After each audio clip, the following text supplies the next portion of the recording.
Salut tout le monde, qui j'en ai, moi espérez nous en forme. C'est encore Zami Noche de la Louima la courageuse qui retourne avec une nouvelle vidéo pour nous. Mais juste avant que moi dise nous qui ça que moi viens partager avec nous à travers vidéo ça, m'a pris un petit temps comme d'habitude pour me remercier nous chaque monde qui est abonné avec channel là déjà, qui est aussi ancien, qui est aussi nouveau, un grand merci à nous chaque monde ça. Et ou même qui peut abonner avec channel là moi connais que je dis à ces jours pour faire ça et pas oublier activer la cloche de notification hein?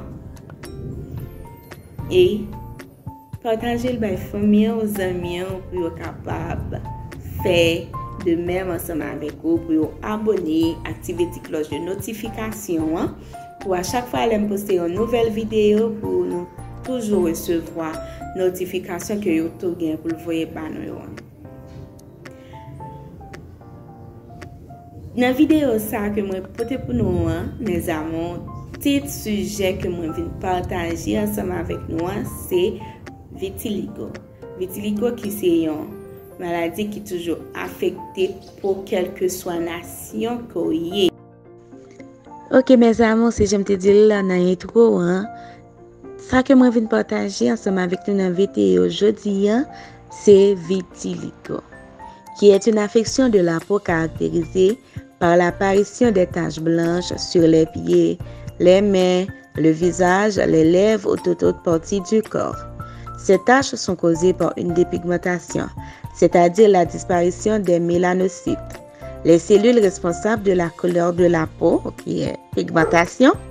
La dépigmentation peut être plus ou moins importante et les taches blanches des tailles variables.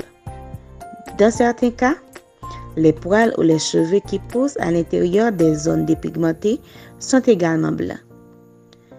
Il n'est ni contagieux ni douloureux, mais il peut entraîner une détresse psychologique importante. Le vitiligo est une maladie dont les symptômes sont surtout gênants sur le plan esthétique. Les taches n'étant pas douloureuses ni directement dangereuses pour la santé. Par conséquent, il est souvent minimisé et est encore insuffisamment pris en charge par les médecins. Or, il s'agit d'une maladie qui a un impact très négatif sur la qualité de vie des personnes atteintes. Et les personnes ayant une peau foncée en souffrent tout particulièrement. Le vitiligo touche environ de 1 à 2% de la population. Il apparaît généralement vers l'âge de 10 à 30 ans. La moitié des personnes atteintes sont avant 20 ans. Le vitiligo est donc assez rare chez les enfants. Il touche aussi bien les hommes que les femmes et survient partout dans le monde, sur tous les types de peau. Et il en existe plusieurs types de. Parmi eux, on a le vitiligo segmentaire qui est localisé sur un seul côté du corps, par exemple sur une partie du visage, du haut du corps, d'une jambe ou d'un bras. Cette forme de vitiligo apparaît plus souvent chez les enfants ou les adolescents. La zone dépigmentée correspond à un territoire d'innervation, c'est-à-dire une zone de la peau innervée par un nerf en particulier. Cette forme apparaît rapidement en quelques mois puis cesse généralement d'évoluer. On a aussi le vitiligo généralisé qui se présente sous forme de taches souvent plus ou moins symétriques, touchant les deux côtés du corps. En particulier, des zones de friction ou de pression répétée. Le terme généralisé ne signifie pas forcément que les taches sont étendues. L'évolution est imprévisible. Les taches pouvant rester petites et localisées ou s'étendre rapidement.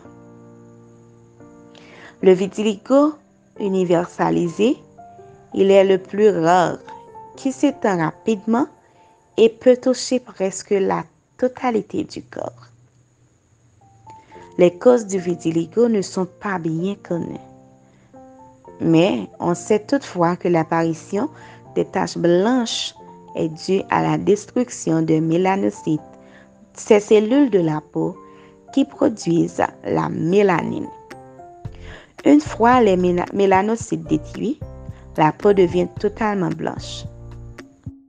Et il est probablement une maladie qui a à la fois des origines génétiques, environnementales et auto-immunes.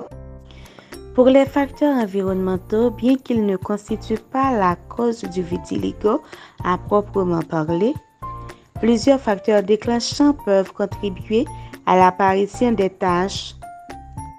Et par ailleurs, le vitiligo est souvent associé à d'autres maladies auto-immunes comme des troubles de la thyroïde, ce qui laisse supposer l'existence de mécanismes communs.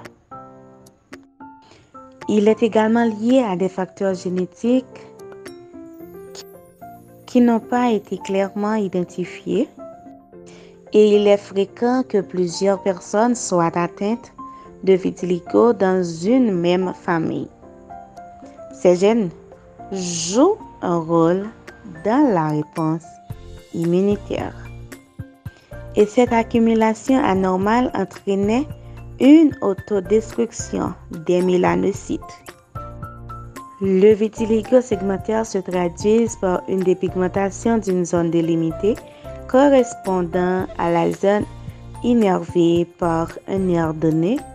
Pour cette raison, on pensait que la dépigmentation pouvait être liée à la délibération ou libération des composés chimiques par les extrémités des nerfs qui diminueraient la production de mélanine.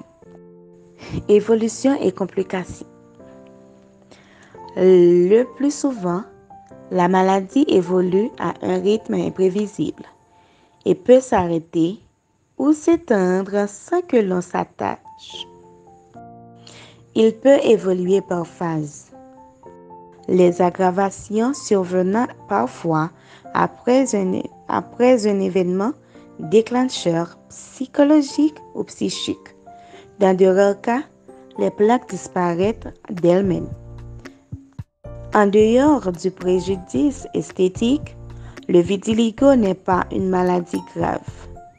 Les personnes atteintes de vitiligo ont toutefois un risque accru d'avoir un cancer de la peau car les zones dépigmentées ne font plus barrière aux rayons de soleil.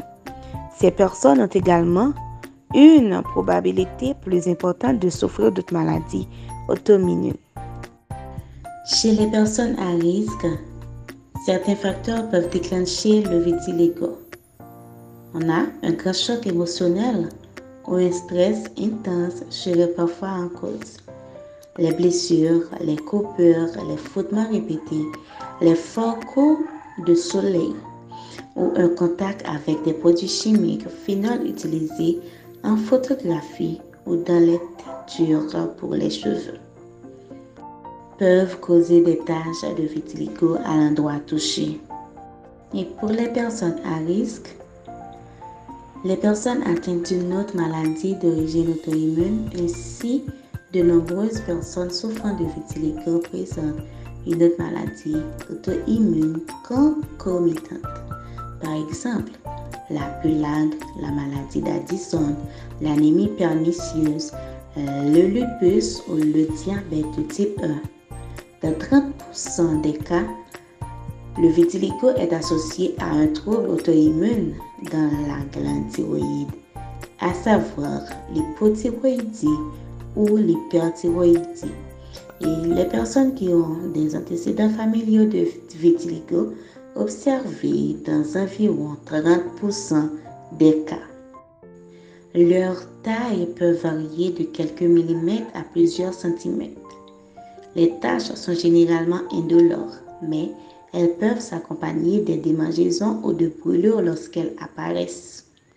Sans oublier de vous dire que les premières taches apparaissent le plus souvent sur les mains, les bras, les pieds. Merci à nous chaque monde qui était prendre temps pour nous être capable de regarder vidéo et comprendre tout ça que moi t'ai venu partager ensemble avec nous à travers vidéo ça.